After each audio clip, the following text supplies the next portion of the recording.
네, 안녕하세요. 저는 하나증권 리서치센터에서 유통이랑 의료 담당하고 있는 서윤정입니다. 오늘은 이제 유통산업의 기초 세미나 이제 간략하게 설명을 드리도록 하겠습니다. 유통은 사실 해외 매출 비중이 사실 거의 없는 산업이고요. 대부분 전반적으로 내수 소비 비중이 가장 크다 보니까 내수 소비 매크로에 따라서 좀 크게 움직이는 산업입니다. 그래서 사실 해외 확장성 여력이 제한적이다 보니까 항상 뭐 주식시장에서는 좀 저하 멀티플 업종으로 여겨졌었고, 그림에서 보시는 것처럼 사실은 유통업 평균적인 PER은 한 10배 정도를 등락했었다라고 보시면 될 것 같습니다. 이렇게 전반적인 소비 매크로와 탑다운적으로 봐야 되는 섹터고, 그 안에서 사실 크게 뭐 백화점, 대형마트, 편의점, 업태별로 좀 나눠져 있긴 하지만 대부분 업태별로 다 지금 모든 업체들이 지금 자본화되어 있기 때문에 사실은 뭐 백화점 업황이 좋아지면 그 밑에 있는 백화점 업체들 다 같은 흐름으로 동행하면서 좋아지는 흐름이지, 사실 각각의 업체들이 좀 따로 놀기는 힘들다, 좀 바텀업으로 보기는 힘든 산업이라고 좀 말씀을 드리고 싶습니다. 그래서 사실 이게 유통업종 밸류에이션 프리미엄 그림을 보시는 것처럼 과거 이제 히스토리컬리 보게 되면 좀 크게 지수 대비해서 프리미엄을 받았던 구간도 있었고, 현재 같은 경우에는 2015년, 16년 이후로 크게 이제 하락세를 갖고 있는 중인데, 유통업종은 사실 크게 두 가지 요인에 의해서 이제 멀티플이 좀 디레이팅이 됐었습니다. 첫 번째는 이제 온라인 채널이 급성장을 하면서 이제 오프라인 채널을 침투하면서 이제 디레이팅을 한번 겪었었고, 그 다음에 내수 시장 자체가 사실은 아시는 것처럼 크게 성장을 한다거나 인구가 늘어난다거나 하는 산업이 좀 아니다 보니까 전반적으로 소비시장 자체가 저성장 국면으로 진입함에 따라서 이러한 큰 두 가지 탑다운 요인에 의해서 유통업 디레이팅이 되어 왔고, 지금 이건 현재 진행형이다라고 보시면 될 것 같습니다. 그래서 전반적으로 유통업을 주가 측면에서 어떻게 바라봐야 되는지에 대해서 간략하게 설명을 드렸고, 이제 탑다운으로 봐야 되는 섹터인데, 사실은 전체적인 시장 규모를 먼저 이제 한번 보게 되면 전반적으로 유통업체들 다 내수를 기반으로 이제 하고 있다고 말씀을 드렸는데, 우리나라 전체 소매 판매 시장 규모는 이게 표에서 보시는 것처럼 한 500조 원 가까이가 됩니다. 굉장히 큰 시장이고요. 이 500조 원 내에서 크게 이제 오프라인과 온라인으로 나눠서 보게 된다면, 이제 온라인 쇼핑 한 200조 원 이상으로 이제 크게 지금 올라온 상황입니다. 그래서 온라인 쇼핑 비중이 이제 한 전체 소매 판매 내에서 40% 이상, 이제 온라인 침투는 거의 이제 45% 이상까지 상승한 상황이고요. 그러면 이제 온라인을 제외한 이제 오프라인 채널 내에서 본다면, 우리가 잘 알고 있는 전통적인 채널인 뭐 백화점, 뭐 할인점, 편의점, 뭐 면세점, 좀 특이한 유통 구조를 가지고 있는 채널이지만, 이 오프라인 내에서 구별해서 본다면 이런 각각의 채널들이 한 시장 규모가 한 30조 원 내를 왔다 갔다 한다고 보시면 되고, 뭐 그 외에 이제 모던 채널인 뭐 가전양팡이라든지 뭐 TV 홈쇼핑 이런 채널들이 그 나머지 시장 규모를 형성하고 있다라고 보시면 됩니다. 그래서 전반적으로는 유통업종을 주식시장 관점에서 바라볼 때, 아니면 전체적인 시장 규모를 볼 때 가장 많이 보는 채널이 그래서 이제 백화점 채널, 뭐 할인점, 결국 대형마트고요. 편의점, 면세점, 크게 네 가지로 구분해서 보고, 이제 점차적으로 커지고 있는 온라인 쇼핑을 이제 필수적으로 분석을 해야 된다라고 말씀드리고 싶습니다. 이제 유통업체의 그런 매출을 결정하는 구성 요소는 무엇인가, 어떤 변수가 가장 중요하게 유통업체들 실적을 결정하는가에 대해서 말씀을 드리고자 합니다. 유통업종은 사실은 뭐 계속적으로 반복해서 말씀드리지만, 사실 전반적인 소비 매크로, 뭐 소비 여력이 좋아져야 사실은 매출이 좋아지는 상황이다 보니까 그 가장 첫 번째 시작점이 바로 소비입니다. 소비자들이 사실은 돈이 있고 가계 구매력이 생겨야 사실은 돈을 쓰고 뭐 재화를 사고 뭐 여행을 가고 할 수 있다 보니까 가장 중요한 거는 사실 가계 구매력부터 살펴봐야 되고요. 가계 구매력을 결정하는 요소는 크게 두 가지가 있다고 보시면 될 것 같습니다. 첫 번째는 이제 소비자들이 뭐 근로소득을 통해서 얻는 뭐 가처분 소득이 있을 수 있고, 아니면 자산 가치가 상승하면서 얻는 자산 가치에 따른 소득이 크게 두 가지로 나눠져 있는데, 결국 근로소득에 따른 거는 결국 고용이나 임금이 좋아져야 사실은 이제 늘어날 수 있는 부분이기 때문에, 가장 진짜 앞단에서는 뭐 경제적인 요소일 수도 있겠지만 이런 고용, 취업자 수, 임금 상승률 같은 지표들을 봐야 되는 거고요.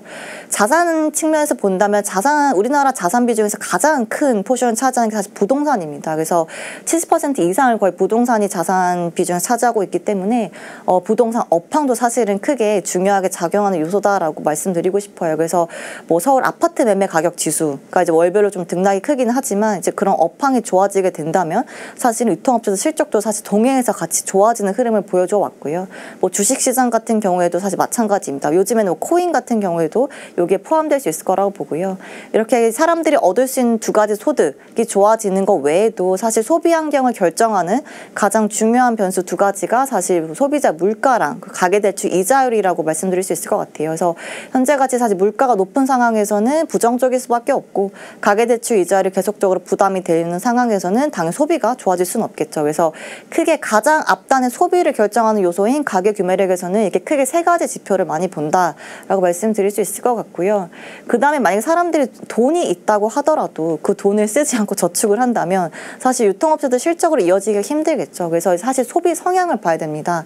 그래서 결국 저축률 같은 지표도 봐야 되고 가장 중요한 건 사실 이 소비자 심리 지수인데 한국은행에서 매달 월말 이제 소비자 심리 지수를 발표를 하고요. 이 소비 심리 지수가 사실 나타내는 상징성은 무엇이냐면 향후 6개월간 경제 상황이라든지 소비 상황이 어떠할지 전망을 미리 선행적으로 하는 지표라고 생각하시면 됩니다. 그래서 보편적으로 유통업 주가 지수랑 소비자 심리 지수를 같이 그려보시면 선행하는 경우도 있고 소비 심리가 아니면 대부분 동행하는 경우도 가끔 있습니다. 그래서 소비자 심리 지수는 가장 중요한 지표 중 하나고 선행 지표이자 동행 지표로 많이 활용이 된다라고 말씀드리고 싶습니다. 그래서 사람들이 만약에 돈이 생겼고 그 돈을 이제 쓴다고 소비 성향이 이제 결정이 된다고 하면 사실은 과연 그 돈을 어디에 쓸까도 사실 가장 중요합니다. 그래서 만약에 돈이 생겨서 뭐 여행을 간다거나 뭐 서비스 콘서트를 간다거나 레저에 쓴다고 한다면 사실 유통업체들, 오프라인 업체들한테 크게 좋은 건 없겠죠. 그래서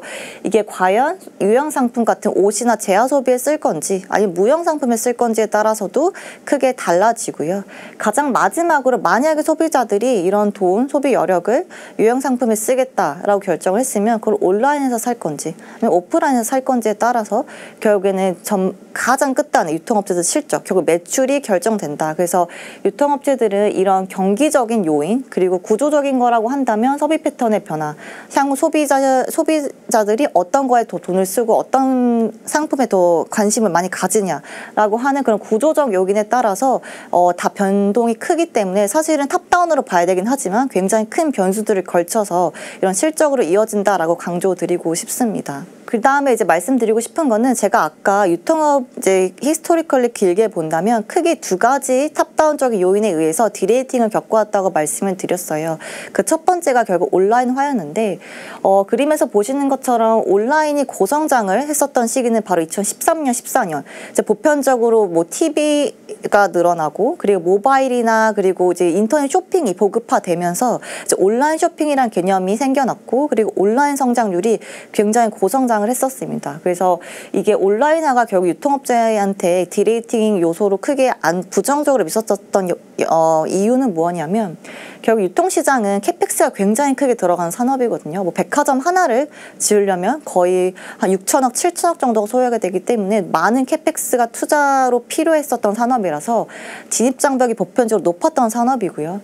그리고 이제 유통이나 브랜드 업체들과 협상력에 따라서 마진을 높게 가져가야 됐던 산업이었는데 사실 온라인이나 이커머스 업체들이 생겨나면서 이 두 가지의 가정이 모두 붕괴됐습니다. 사실 온라인 채널들은 큰 투자가 필요하지 않는 채널이고요.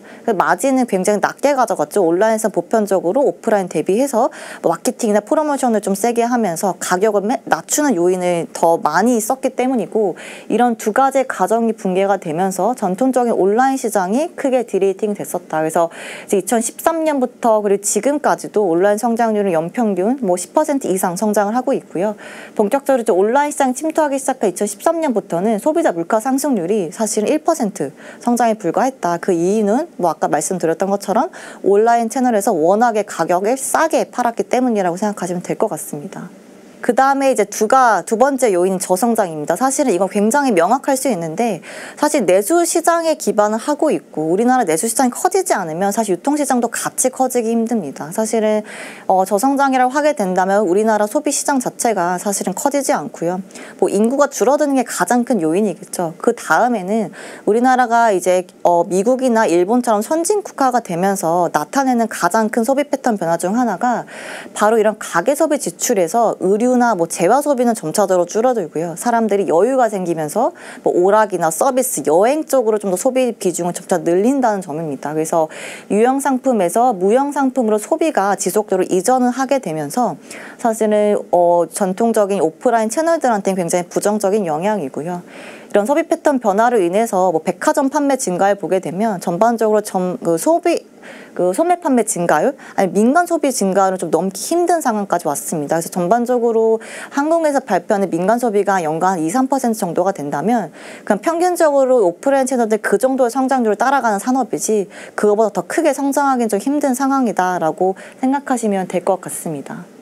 지금까지 이제 큰 그림에서 뭐 주식시장 관점에서 유통업은 좀 탑다운으로 바라봐야 되는 섹터고, 그리고 전체 소매 판매 시장 규모와 그리고 어떠한 요인들에 의해서 사실 유통 산업 자체가 크게 이제 부정적인 영향을 미쳤었는지에 대해서 좀 큰 그림으로 말씀을 드렸고요. 지금부터는 각각의 좀 업태별 특징과 좀 마이크로적인 측면을 좀 더 강조해서 말씀드리고자 합니다. 유통업은 아까 말씀드렸던 것처럼 크게 오프라인 채널이 4가지로 나눠져 있다고 말씀을 드렸는데요. 백화점, 그리고 이제 대형마트라고 불리는 할인점, 그리고 편의점, 그 다음에 면세점, 이렇게 4가지 산업군으로 좀 나눠져 있고요. 뭐 상장되어 있는 업체들을 보면 다 이 채널에서 벗어나진 않습니다. 그래서 각각의 사실 특징들이 뭐 전반적인 소비를 기반으로 하고 있다는 점은 공통적이지만 다 다른 특징들을 가지고 있기 때문에 각각의 업태별로 어떤 식으로 바라봐야 되는지, 그리고 어떤 점이 좀 다른지에 대해서 좀 구체적으로 설명을 드리고자 합니다.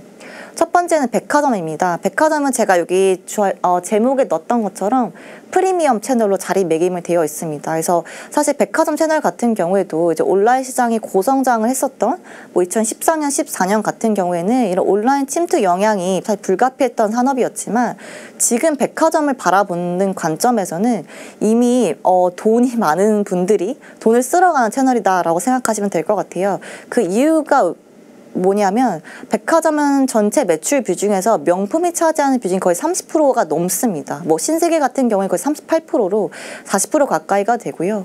그리고 사실 전체 백화점 매출 비중에서 VIP 매출 비중이 거의 50% 이상이 되기 때문에 사실은 백화점은 이런 명품이나 뭐 사치제 채널로 거의 자리매김을 해서 사실 온라인 채널과 카테고리나 서비스 측면에서 겹치는 부분이 이제 거의 없다고 보시면 될 것 같아요. 그래서 과거 10년 동안 보게 된다면 백화점은 이미 좀 프리미엄 채널로 자리매김했던 채널이고, 그렇기 때문에 사실 온라인 영향은 이미 없다고 보시면 되고요. 백화점 생각해 보시면 사실 우리가 아는 백화점이 뭐 신세계 백화점, 현대백화점, 롯데백화점 크게 3가지 업체밖에 없을 거예요. 이미 대기업 중심으로 좀 과점화되고 자본화되어 있기 때문에 뭐 신규 사업자가 들어오긴 좀 힘든 산업이라고 보고 있고요. 뭐 백화점 가시는 분들은 사실 뭐 근처에 있으니까 가시는 거지 뭐 특정 브랜드 로열티를 보고 가시는 분들은 없으실 거예요. 그래서 백화점 같은 경우에는 뭐 브랜드 로열티가 없기 때문에 어떤 일정 부분의 상권을 지킬 수 있는 산업이다라고 저는 생각을 하고요.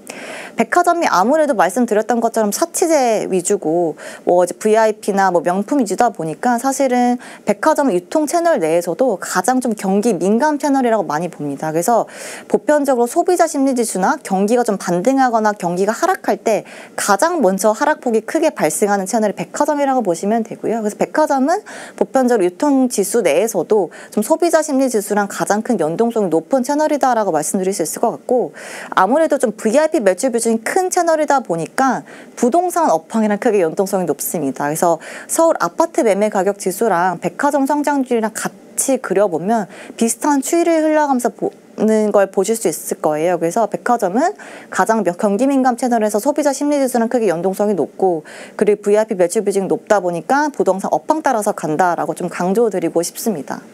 그리고 이제 백화점을 이제 실적 측면에서 보실 때 조금 많이들 헷갈려 하시는 부분이 총매출, 그 순매출이라는 개념인데요.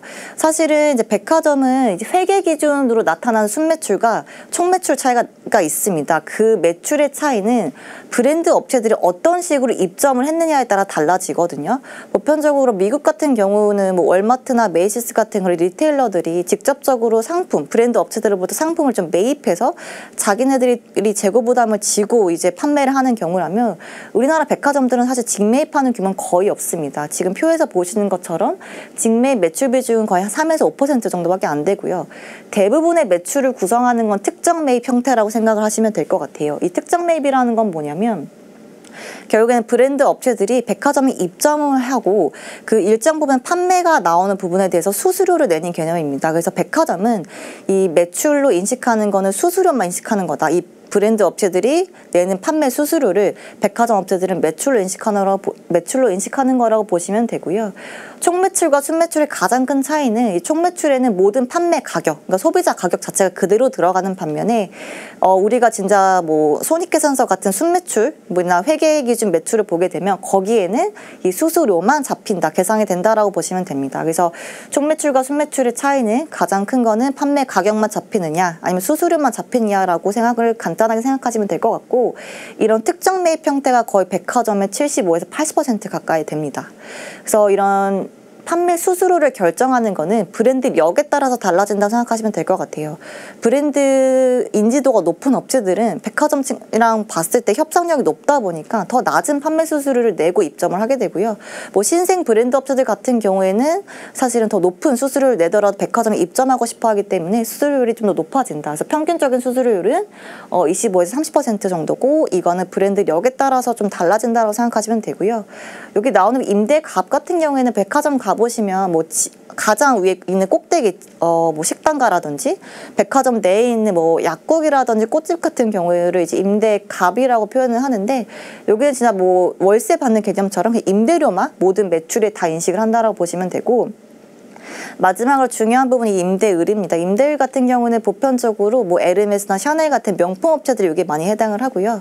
워낙에 협상력이 높고 뭐 갑의 위치에 있는 브랜드들이다 보니까 사실은 뭐 판매 대비해서 수수료를 내는 개념이 아니라 일정 부분에 이제 임대 수수료만 잡히는 개념이다라고 보시면 됩니다. 그래서 총매출과 순매출의 임대을 형태 같은 경우에는 다 임대 수수료 개념만 들어가고요. 그렇기 때문에 총매출과 순매출 차이가 크다라고 보게 되면 보편적으로 이 명품 비중에 따라서 좀 달라진다라고 생각하시면 될 것 같습니다. 그래서 백화점은 상품을 유통하는 방식에 따라서 재고와 매출 인식이 다르고 그 인식하는 개념은 이런 식으로 달라진다라고 좀 간략하게 설명을 드렸습니다.